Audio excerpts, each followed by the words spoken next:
Sələf-i salihin günahların əsiri olan insanlara nəsihəti. İbn Cəvzi rahimehullah buyurmuşdur: Ey günahları çox olub az ağlayan, sən günahlarından dolayı ağlamadığın üçün ağla. Sələfilər təqvalı olduqları ilə yanaşı ağlayırdılar. Sən isə günahlarınla birlikdə gülürsən. İbn Qeym rahimehullah dedi: Sələflər dedi, günahlar küfrün xəbərçisidir.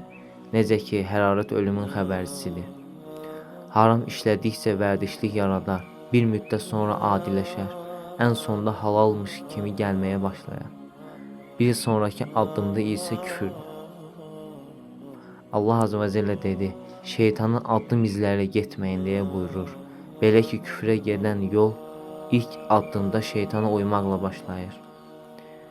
İbn Abbas radiyallahu anhuma dedi, ey günah işləyən kəs, özünü pis sonluqdan qurtulmuş zənn etmə. Çünki günah özü ilə yanaşı daha ciddi bir günah gətirər.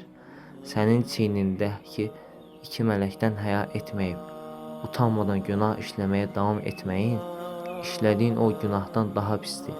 Sən Allahın sənə nə edəcəyindən xəbərsizsən və hələ də gülə bilirsən.